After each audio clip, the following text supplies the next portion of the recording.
Hello, namaskar. This is Firstpost and you're watching Vantage with me, Palki Sharma.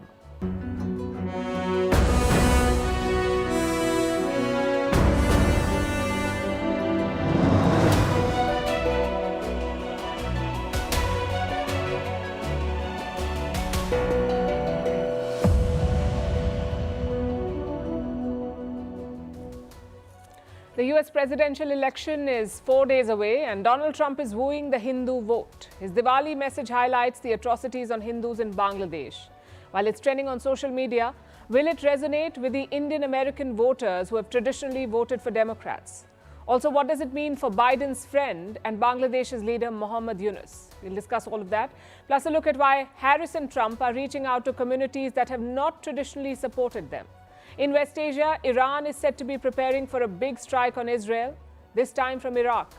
In Ukraine, Zelensky is upset with his allies for doing nothing about North Korean soldiers. Why the US has sanctioned Indian companies over supplying goods to Russia. Why Moscow has fined Google an astronomical sum, $20 decillion. That's 2 followed by 34 zeros. All about OpenAI's Search GPT. Will this new search engine challenge Google? How Spain is grappling with floods that have left more than 150 people dead, and how sugar in baby food can lead to high risk of diseases later in life. All this and more coming up. The headlines first.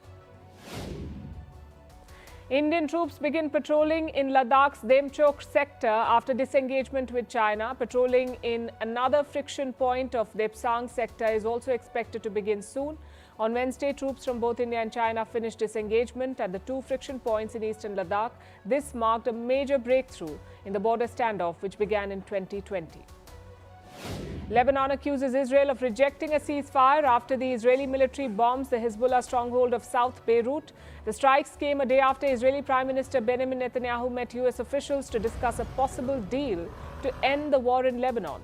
Beirut says the attacks signal Israel's refusal to engage in truce efforts. Kenya reintroduces the tax reforms which had sparked deadly protests earlier this year. The unrest forced President William Ruto to scrap the unpopular finance bill in June.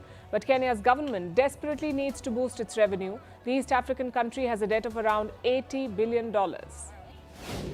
Indonesia bans Google Pixel phones. Jakarta says the tech giant failed to meet its investment regulations. This comes just days after Indonesia blocked sales of Apple's iPhone 16.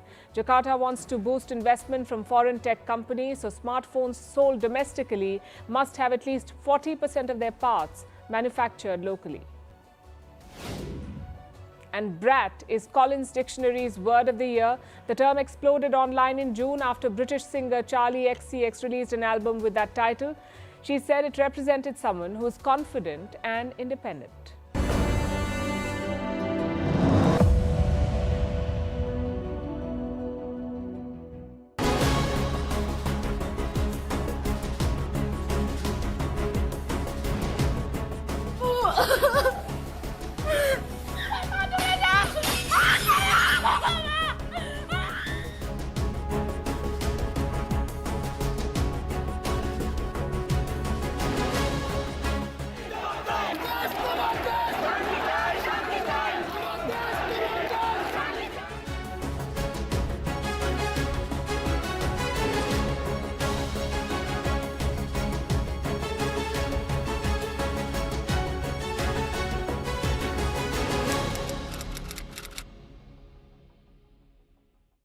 We're counting down to Election Day in the United States. It's Kamala Harris versus Donald Trump, arguably the most important US election in decades, also the closest race in decades. So every single vote counts.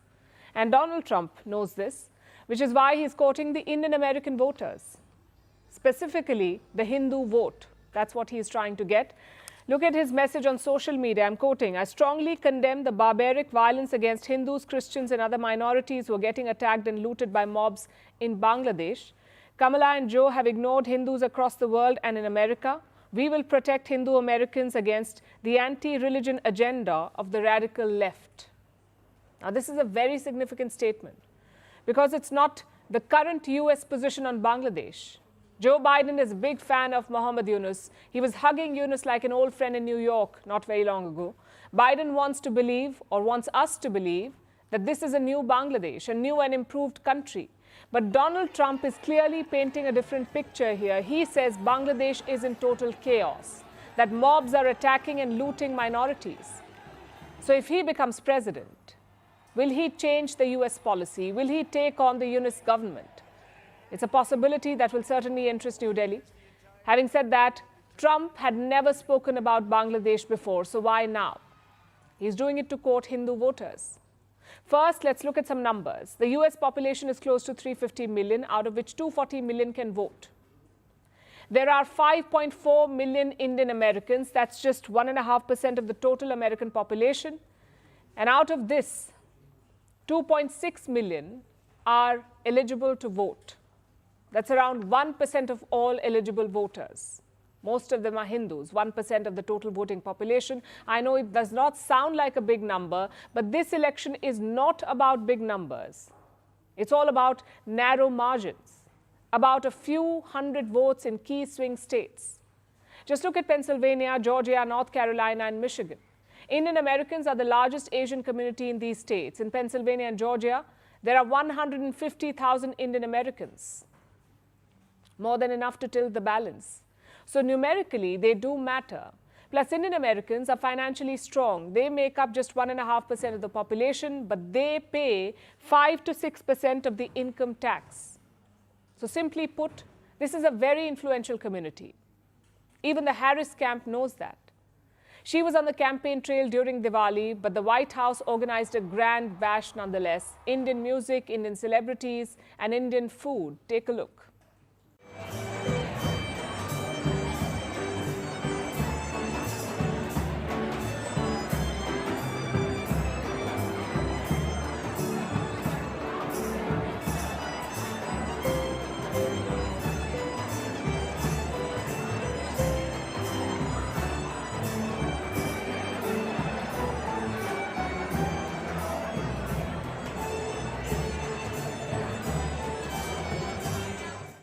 President Biden said, Diwali is now, and I'm quoting, openly and proudly celebrated in the White House. It's a clear signal of the community's power, which brings us to the main question here. Who will the Indian Americans vote for? Well, here's what a recent study found. 61% of them plan to vote for Kamala Harris. Only 32% will vote for Trump. Now, at first glance, it's advantage Harris. A 30-point gap is very impressive. But these numbers need some context. For starters, Indian Americans have traditionally been Democrats. In 2020, almost 65% of them voted for Joe Biden. So compared to that, Harris has lost out. At least some Indian Americans are drifting towards the Republicans. That trend is clear. Secondly, Harris has Indian roots. Her mother was born in India. If she wins, she will be the first Indian origin president. It's a natural advantage for Harris. Yet she is losing support. Why is that? Well, there appears to be a gender divide. Indian American women still support Kamala Harris, but the men are shifting to Trump, much like the rest of America. Plus, Harris is not highlighting her Indian roots. Instead, she is focusing on her black identity. On the other side, the Republicans have some prominent Indian faces like Nikki Haley, Vivek Ramaswamy, and the wife of Trump's running mate, Usha Vance. So the race is on to court the Indian vote. Donald Trump is using the religion angle. Kamala Harris is not using any angle, so maybe she's confident about Indian American support. But how should we see this scramble, this race for Indian American votes? It's a clear indicator of power and influence. Trump is not exactly a fan of any diaspora community, let's be clear about that. But even he is wooing the Indian Americans. It tells you how important they are. Having said that, I must say one thing. This isn't a foreign policy choice. I know there is a tendency to club Indian Americans with India, but it's simply wrong. Indian Americans are not looking for a pro-New Delhi president, not necessarily. They are voting on domestic issues like other Americans. They have problems with certain Republican policies like the anti-abortion stance, or the attitude to migration, or the obsession with Christian evangelicals. All of this puts Indian Americans off. If Donald Trump can win them over, he could edge ahead in the swing states. But even otherwise, one thing is clear.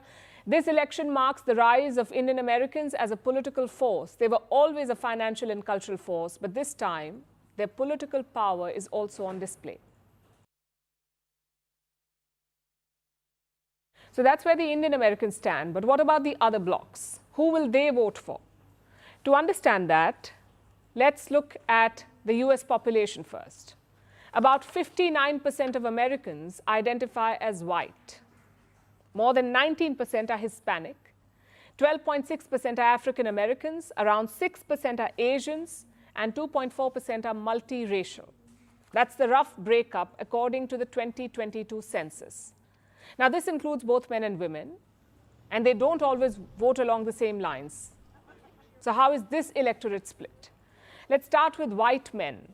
Donald Trump has always had their support, both in 2016 and 2020. They are a loyal voter base for Republicans. And this time will be no different. More than 60% are set to vote for Trump. More than 60% white men in America. So the white men are Trump loyalists, but the women, not so much. Look at this new poll. 46% white women say that they will vote for Trump. 43% will vote for Harris. That's not much of a gap, especially in an election as close as this one. And it reflects the larger trend. Harris has been making gains among white women, which means Trump is losing out on a loyal voter base. So he's trying to woo them back, but he does not seem to be doing a very good job of it. I want to protect the people. I want to protect the women of our country. I want to protect the women. Sir, please don't say that. Why? They said we think it's very inappropriate for you to say. So why? I'm president. I want to protect the women of our country. They said, sir, I just think it's inappropriate for you to say. Pay these guys a lot of money. Can you believe it? I said, well, I'm going to do it whether the women like it or not. So Trump says he will protect women whether they like it or not. And this did not go down well with everyone. Of course, the Democrats are slamming it. Kamala Harris says it is offensive to women and their agency. I will comment on the former President Donald Trump's remark about women and whether they like it or not. And listen, it actually is, I think, very offensive to women in terms of not understanding their agency, their authority, their right and their ability to make decisions about their own lives, including their own bodies. And it's not just about white men and women. Irrespective of race, there's a wide gender gap in this election. More women are voting for Democrats, more men are voting for Republicans. And this divide is quite stark, and it widens when you look at the younger voters. 66% young women will vote for Harris, or so they say.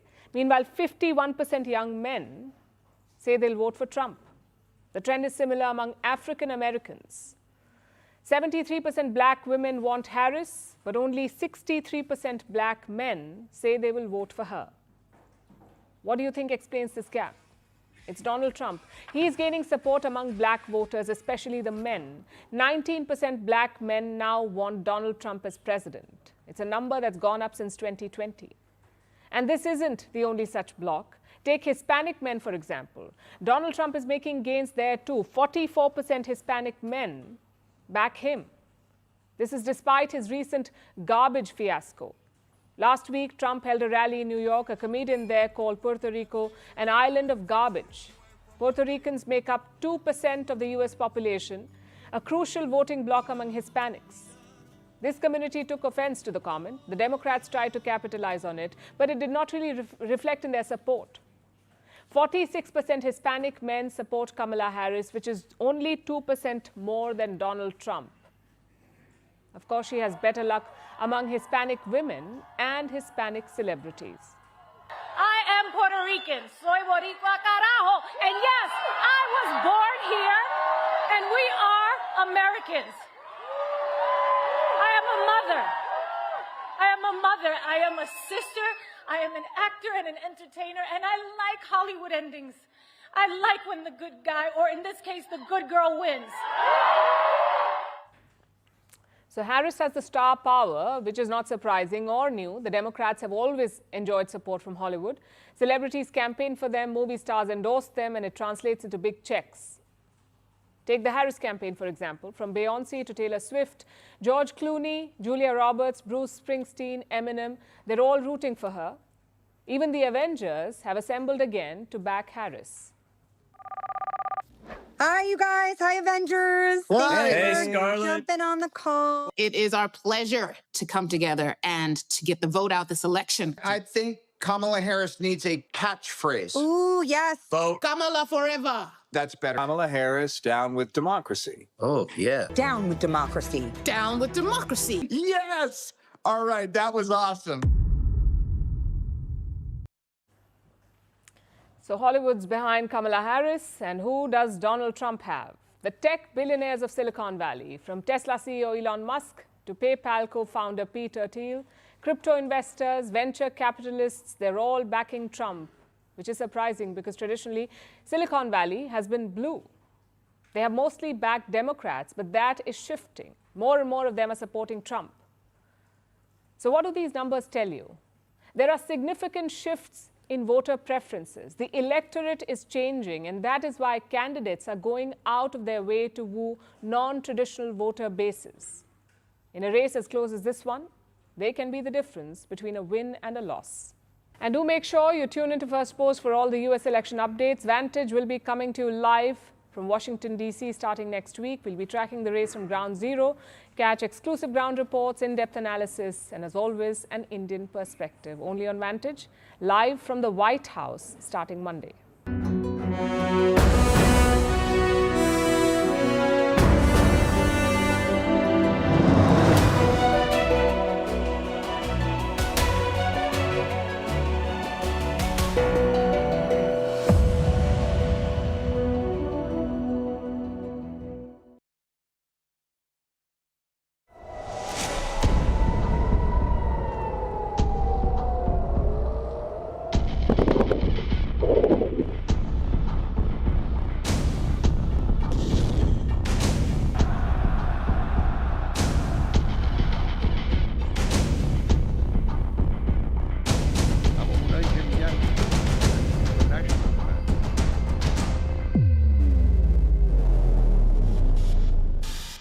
To West Asia now, where it seems the war is about to escalate. Reports say that Iran is gearing up to attack Israel again. Iranian generals have issued new threats, and they reportedly have the tacit approval of Iran's supreme leader, Ayatollah Ali Khamenei.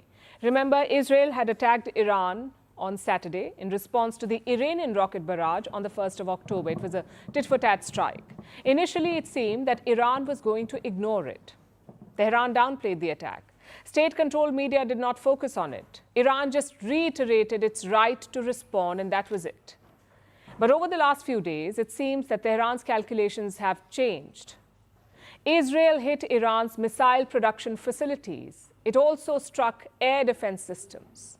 It was a blow to both Iran's offensive and defensive capabilities, and Ayatollah Khamenei says it was too large to ignore. He thinks that not responding would mean admitting defeat. So Iran's generals have begun upping the ante and laying the groundwork for their attack.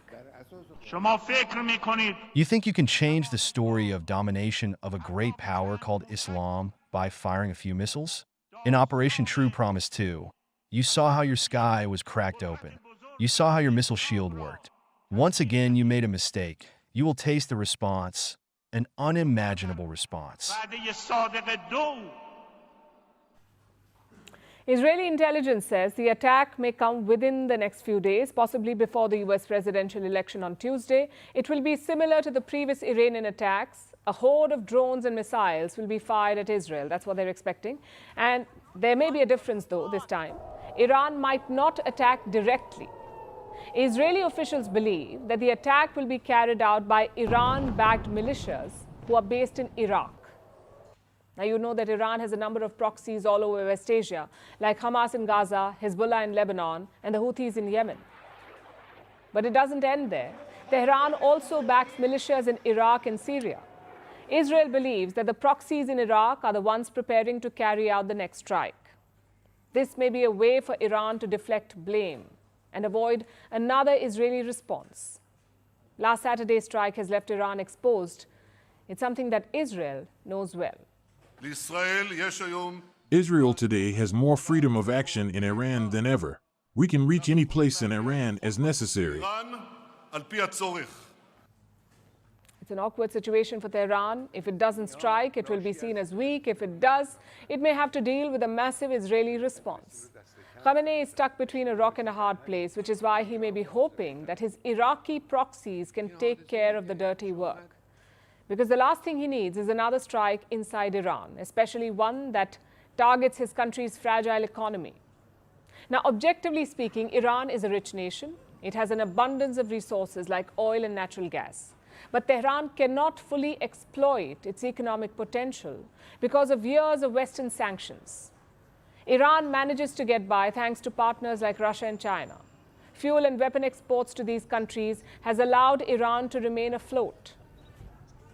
But war is always a costly affair. Iranians have been facing a cost of living crisis. It has led to public anger, and this could threaten the regime if it is not careful. Public sentiment is also why Khamenei wants to strike Israel, to placate the people of Iran, to show them that the regime is still powerful. Again, Khamenei is between a rock and a hard place here, but despite the tenuous economic situation, it seems that Khamenei is preparing to splurge on the military. Iran is planning to triple its military budget next year. Where will it get the extra money is the question. Probably by diverting funds away from civilians. So it is imperative for Khamenei to keep the Iranian people placated and the country's economy intact. That is the situation in Iran. What about the other side? How is Israel dealing with all of this economically? Well, things aren't going great there either. Israel is planning to roll out an austerity budget next year. It will increase defense spending and cut social services and education spending. Israel's economy has stagnated since the war began last year. It grew by 0% last year, 0% growth. And inflation is hurting ordinary people. Despite this, Israel is planning to increase taxes to fund the war effort. As I said earlier, war is always a costly affair for everyone. So an escalation is the last thing that anyone needs right now. Now let's look at the other war, the war in Ukraine. The latest headlines have been dominated by one thing: North Korean troops in Russia. Between 10 and 12,000 North Korean troops are in Russia, and they're making their way to the Kursk region. This is in Russia, it borders Ukraine. These North Koreans are apparently in Russian uniforms, and they're preparing to head to the front lines. Ukraine, of course, is angry, not just with North Korea and Russia, but also with its Western allies. President Zelensky says the Western response to these troops has been, quote unquote, zero. And he's getting increasingly desperate ahead of their imminent deployment. Here's our report. Putin is checking the reaction of the West. Putin is checking the reaction of NATO countries. Putin is also checking the reaction of South Korea. And then if nothing happens, and I believe that the reaction that is there today is nothing, it is zero, then the number of Korean soldiers will be increased on our soil. Ukraine's President Volodymyr Zelensky is furious about the North Korean troops at his doorstep. He's also annoyed at his Western allies, at their response, or the lack thereof. Zelensky says that the Western response to North Korean troops in Russia has been zero. The West, though, says it's monitoring the situation as it unfolds. We now assess that there are some 10,000 North Korean soldiers in total in Russia. And the most recent information indicates that as many as 8,000 of those North Korean forces have been deployed to the Kursk region. We've not yet seen these troops deploy into combat against Ukrainian forces, but we would expect that to happen in the coming days. The U.S. provided this update yesterday. Our assessment is that Putin's forces have trained these North Korean soldiers in artillery operations, UAV operations, and basic infantry operations, including trench clearing. The Kremlin has also provided these DPRK troops with Russian uniforms and equipment. And all of that strongly indicates that Russia intends to use these foreign forces in frontline operations in its war of choice against Ukraine. This has upset North Korea's greatest rival, South Korea. South Korean officials were in the US yesterday to work out a strategy to counter the North Koreans. But the US seems to be downplaying the situation. One of the reasons that Russia is turning to these North Korean troops is that it's desperate. Putin has been throwing more and more Russians into a meat grinder of his own making in Ukraine. Now, he's turning to North Korean troops. And that is a clear sign of weakness. Washington says that this is the first time in 100 years that Russia has invited foreign troops into its country.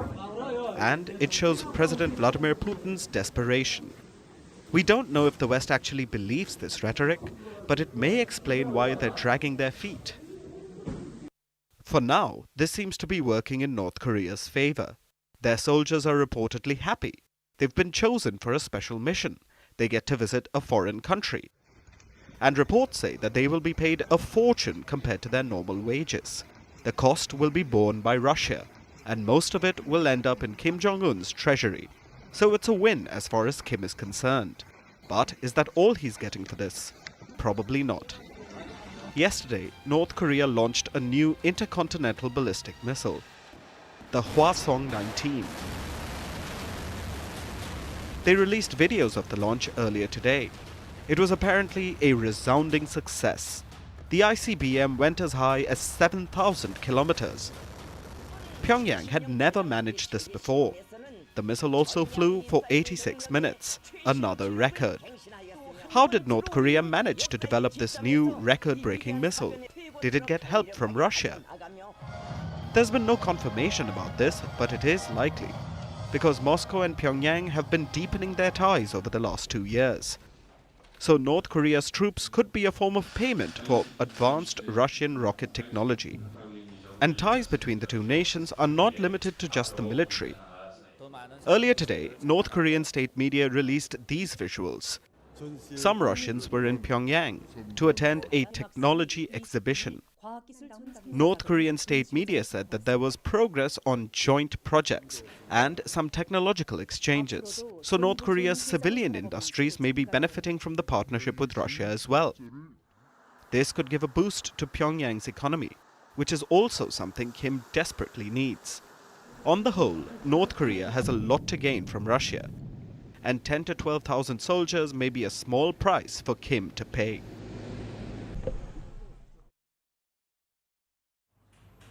The US has sanctioned India. I know it sounds like a headline from the 90s, but it's not. It happened this Wednesday. The US announced sanctions on Indian companies and Indian nationals. Why? For trading with Russia. Nearly 400 entities have been sanctioned, and 21 of them are Indian, 21 out of the 400.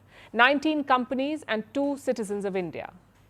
Now, most of these are electronics and spare parts companies. They have been accused of selling dual-use goods to Russia. What does that mean? Things that have commercial and military uses. They're called dual-use goods, like lasers or drones. Now, the US says these Indian companies sold such dual-use technology to Russia, meaning they indirectly helped Russia's military. And India is not alone.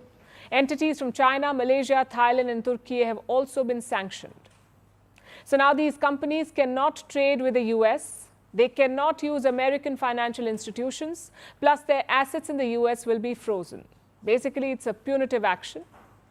And how has India responded to this? We haven't heard from the foreign ministry yet, but these sanctions are not unprecedented.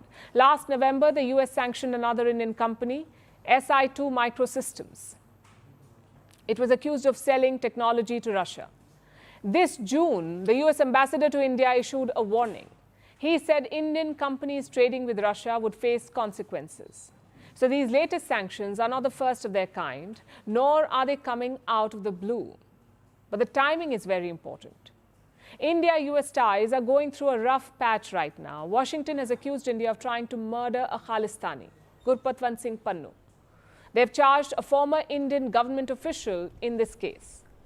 Then last week, India and China announced a border deal, the first step to ending their conflict. And days later, the US has sanctioned 21 Indian entities.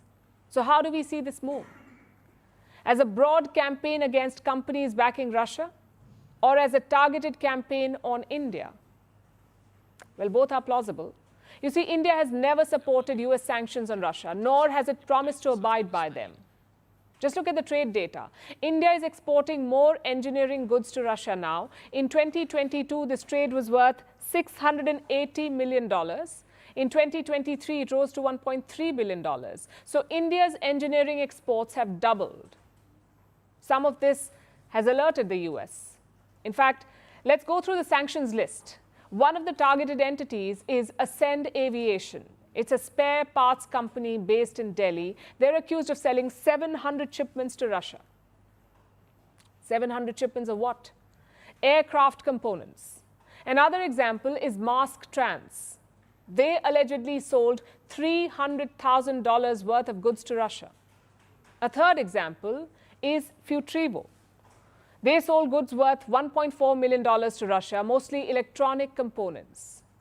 These are 3 of the 21 sanctioned entities. It's a classic case of American hypocrisy. They openly arm India's adversaries like Pakistan. And I'm not talking dual use here. I'm talking about pure lethal use goods.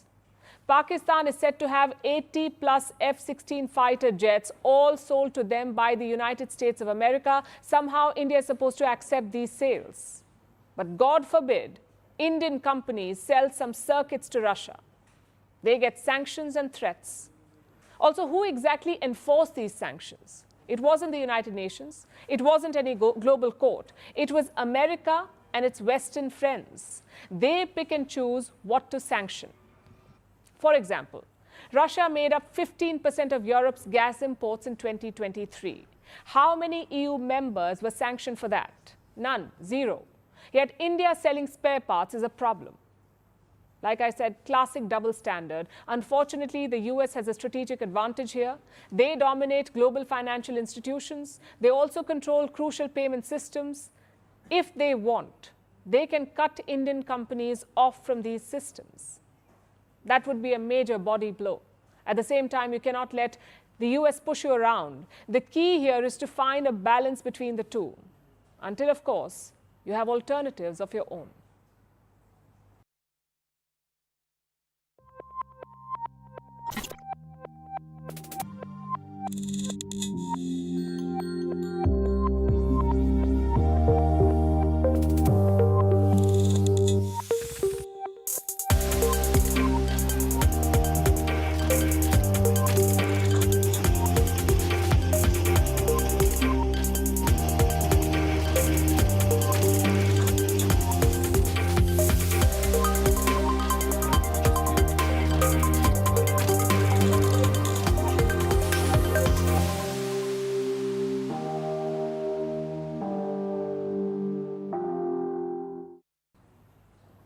Do you see this number on your screen? It is 2 undecillion. That's 2 followed by 36 zeros. That's how much Russia has fined Google. 2 undecillion rubles. If you convert it into US dollars, it is 20 decillion. That's 2 followed by 34 zeros. Chances are you've never heard of this number, and with good reason. The world GDP together, the world GDP is only $110 trillion. That's all the money there is in our world. But Russia is seeking more, almost 181 quintillion times more. And a quintillion has 18 zeros. That's a lot of math, but Russia is basically asking for a lot of money, more money than exists in our world. Unless Google colonizes the Milky Way, that's not happening. So what is Russia trying to prove here? This whole case is about YouTube's censorship of Russia. After the invasion of Ukraine, they blocked Russian outlets. No one was allowed to defend the invasion or dismiss its significance. More than 1,000 YouTube channels were blocked. 5.5 million videos were taken down. Now, Russia says all of this is illegal. Around 17 Russian TV channels decided to sue Google in Russian courts. Obviously, these courts sided with Russian channels. They kept slapping fines on Google. Those fines have multiplied to reach this crazy number. Of course, Russia says that this is just symbolic. It is not expecting a payment. I can't even pronounce this number, but it is more likely imbued with symbolism. Google should not restrict the actions of our broadcasters, but it does. This should be a reason for Google's management to pay attention to this and correct the situation. It may sound funny to you, but this episode is a lesson for every country about the monopoly of US tech. Because Russia may have imposed this fine on YouTube, but they haven't banned it. And frankly, they can't. In 2022, Russia tried an alternative to YouTube. They called it RuTube. I wonder where they got that name. RuTube. At first, people signed up in large numbers, but soon the Western empire struck back. Google removed RuTube from its Play Store, and Apple removed it from the Apple Store. So the Russian alternative was throttled. Even otherwise, it did not have a chance. Nearly 300 hours of video is uploaded to YouTube every minute. 300 hours of video every minute. Imagine the bandwidth required. Imagine the computing power required. It's virtually impossible to reach that level at the moment. And it's not just video streaming. Take any modern day service. For social media, you go to Instagram or X. For messaging, you go to WhatsApp. For apps, you go to Play Store or Apple Store. For writing something, you go to Microsoft Word. For sending email, you go to Microsoft Office or Gmail. For movies, you go to Netflix or Amazon Prime. What is common among all of these? They're all American. The US can use these tools to target rivals, to shape political narratives. The US is against the Russian invasion, so pro-Russian outlets are banned. The US is not against Israel's war in Gaza, so pro-Israel outlets are not banned. It's as simple as that. Where does that leave countries without their own platforms? Countries like India, in a spot of bother. Just think back to 2021. The Indian government was locked in a standoff with Twitter. They had refused to take down certain content. In response, an Indian alternative emerged, an app called Coup. Even Indian ministers opened Coup accounts, but cut to July 2024, Coup shut down. It simply did not have the audience. And this sums up the problem in a nutshell. We don't have long-term plans to create Indian alternatives. We just have reflex actions, a momentary response to a problem. Now, to be fair, even a long-term plan is not a guarantee of success. Just look at China. They have an elaborate domestic internet infrastructure, their own versions of WhatsApp and YouTube. Inside China, it is a success. The people don't have a choice, really. But outside, have you ever seen Indians use Youku or Tencent Video instead of YouTube? Chances are you haven't even heard of this. So planning and money is not enough. You must pioneer a service. You must come up with an idea, a new idea, like TikTok did with short vertical videos. They came up with it before Instagram and YouTube. Western governments have tried to suppress it, but TikTok remains unbeatable in the West. Similarly, experts say it's impossible to beat YouTube or Instagram or create alternatives that match up. What you can do, though, is keep an eye on the future, identify those technologies that will run the world tomorrow. That will give you leverage when you're stuck. These laughable fines will not. This fine is the least of Google's worries at the moment because it has a bigger problem, a new search engine. It's called Search GPT. OpenAI launched it today. It's basically a search engine, but with artificial intelligence. Search GPT will not just give you links, it will curate answers for you. Does this mean that Google's decades-long run is over? The company is the undisputed search engine king. It controls more than 90% of the market share. Will Search GPT change that? Our next report tells you. What do you think of when I say ChatGPT? An AI bot that has all the answers. Well, it's still that. But OpenAI has added a new twist. It's thrown its hat into the search engine ring with Search GPT. It will now help you comb through the internet for a solution. Search GPT is an AI-powered search engine. It has access to real-time information, very similar to Google Search. So, what exactly sets it apart? Well, it's the way it answers queries. When you ask Google a question, it comes with a host of links. You can go through them and come up with your own answer. But Search GPT aims to make it easier for you by organizing the web for you. I'll give you an example. Say you ask a question like, where can I grab dinner in Positano on Friday night? It's a specific question, and Search GPT comes up with specific answers, like these two options. No going through the menu, no comparing amenities, no checking if you need reservations. Search GPT gets all that information for you. Here's another example. Say you ask about the weather. Usually, Google will give you a list of the next 10 days, but Search GPT takes it a step further. It summarizes weather patterns, tells you if you need an umbrella.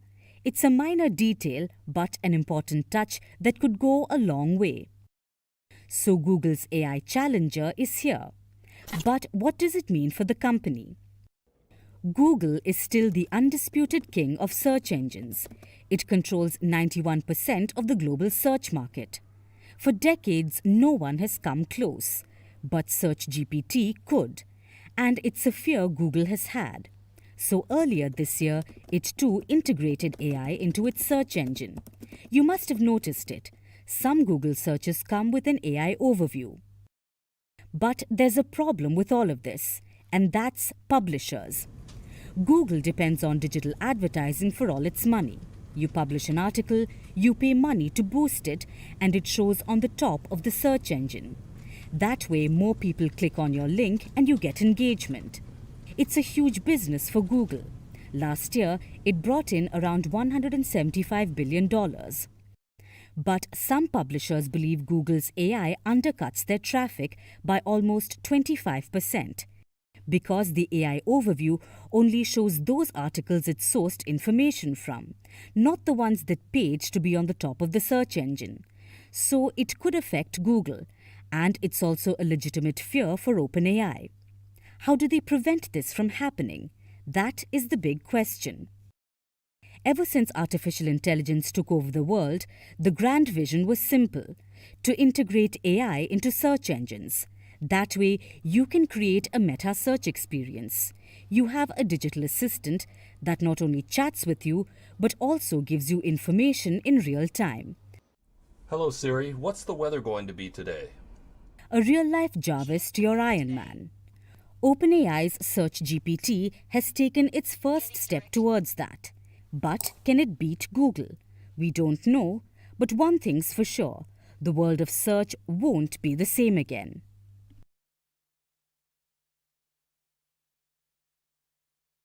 Now let's turn our attention to Spain. The country is going through a calamity. Earlier this week, it witnessed its worst storm in decades. The storm hit eastern and southern Spain, predominantly the Valencia region. Some towns saw a year's worth of rainfall in just a few hours. The resulting floods have devastated the region. More than 150 people are dead so far. Dozens upon dozens are still missing, so the death toll will likely keep increasing for a while. Here's our...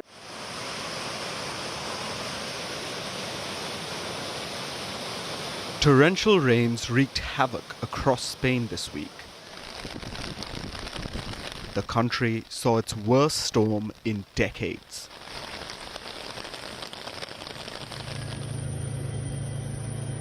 Towns in the eastern Valencia region saw a year's worth of rainfall in barely 8 hours. Rivers overflowed.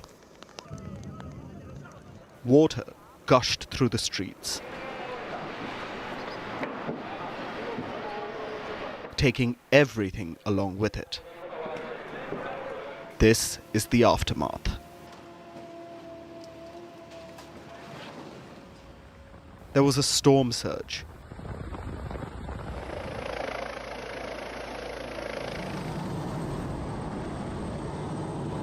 Water levels rose rapidly.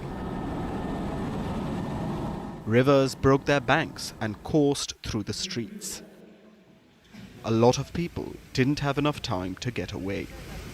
In a few minutes, to be in a place where nothing is happening, to have such a huge overflow.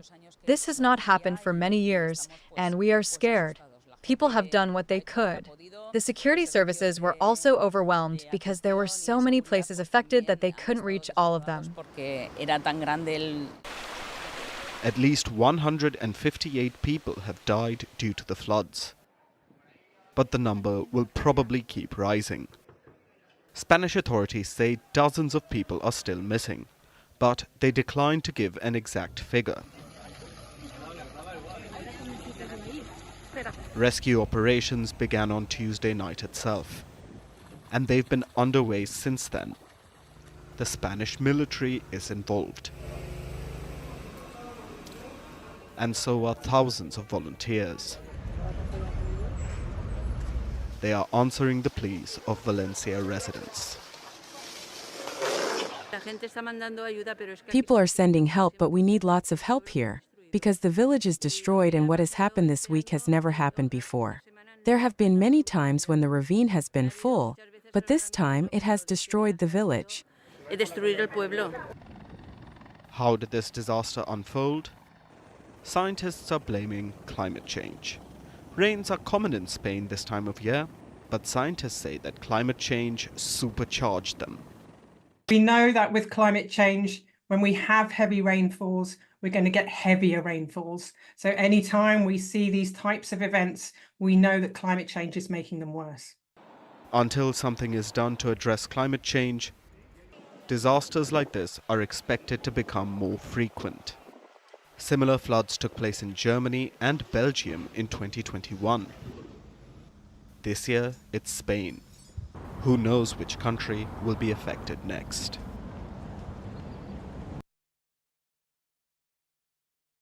For our last story tonight, let's talk about baby food, the likes of formula or milk powder. In the West, companies strictly follow global guidelines, no added sugar in baby food. But in the global South, things are different. Most baby food has added sugar, and according to a new study, it's a huge problem. It says sugar in the first 1,000 days of a baby's life could result in poor health later on. It increases the risk of diseases like diabetes, obesity, even heart problems. Then why do companies keep adding sugar? And who will hold them accountable? Our next report tells you. The first 1,000 days. How can they impact a baby's life? Well, this is when their main development happens. From brain formation to learning and even social skills, these 1,000 days are crucial. They can shape a child's life for years to come. So what happens when they get added sugar during this period? Well, it puts them at a risk, because sugar leads to multiple health issues later in life, from diabetes to heart diseases to chronic illnesses in the future. If a child is given a low-sugar diet in the first 1,000 days, they have 35% less risk of type 2 diabetes, 20% less risk of high blood pressure. Diseases also set in 2 to 4 years later compared to those who consumed more sugar. So how much sugar should a child consume? Now, all foods have some amount of sugar. Those are called naturally occurring sugars, like in fruits and milk. But then come added sugars, the kind added to foods during processing or preparation. The American Heart Association says kids aged 2 or more should consume less than 25 grams of added sugar. That's around 6 teaspoons. Those below 2 should not consume any added sugars. That's the global guideline. Yet children below 2 are consuming more added sugar than ever. Why? Because of its presence in baby food. From formula to baby milk powder, cereal, porridges, pureed foods, all of it have hidden added sugars. You may not expect it, but that doesn't mean they aren't there. Look at this UNICEF study. It looked at 1,600 baby foods across Southeast Asia. Nearly half of them included added sugars and sweeteners. Why? Because it keeps the children hooked. More sugar equals more taste. More taste equals more consumption, and more consumption equals more sales. But there's a double standard here. Look at this report by a Swiss organization. It says that some brands add sugar to baby foods and sell them in certain countries. Countries that are in the global south. But they never do the same in Europe or other Western nations. Their baby food has no added sugar. And it's because of the strict guidelines in those countries. That's not to say that countries in the global south don't have rules. But companies often find a loophole or a legal roundabout to avoid scrutiny. So what can countries do to prevent this? The first is tighten their rules. But that's easier said than done. Not every country can splurge millions on inspections and regulations, which is why global bodies should step up. The World Health Organization or WHO guidelines say no added sugars or sweetening agents should be permitted in any food for children under 3. Yet companies openly flout this, especially in the global south. So it's important for global bodies to hold companies accountable and make sure they don't have a harmful effect on the lives of millions of children.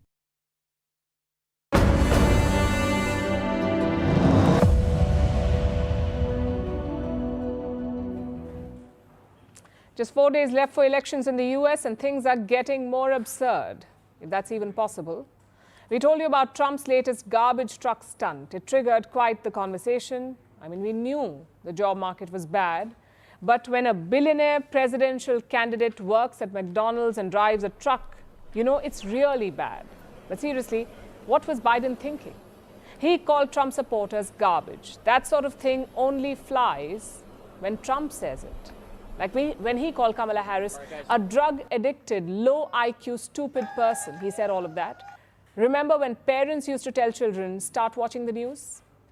Maybe hold off in the US, at least until this bunch retires.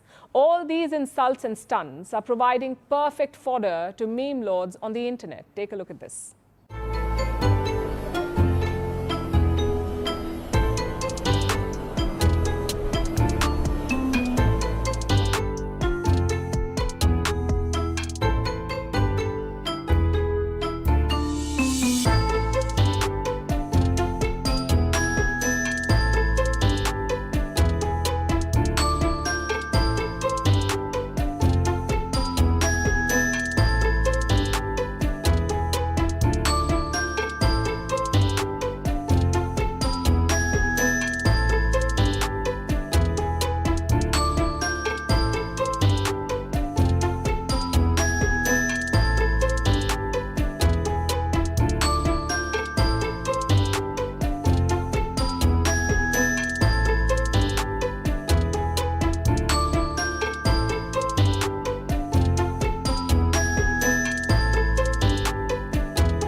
And now it's time for Vantage Shots, images that tell the story. Indian Prime Minister Narendra Modi celebrates Diwali with soldiers near the India-Pakistan border in Gujarat's Kutch district. Indian and Chinese soldiers exchange sweets on Diwali at the Line of Actual Control, or LAC. And US President Joe Biden celebrates his last Halloween at the White House, with First Lady Jill Biden dressing as a panda. Finally, we are taking you back in history. On this day in 1993, the European Union was established. It was created after the Maastricht Treaty came into force. Currently, the European Union consists of 27 member states. That's all for the moment. Thanks very much for watching. We'll see you on Monday.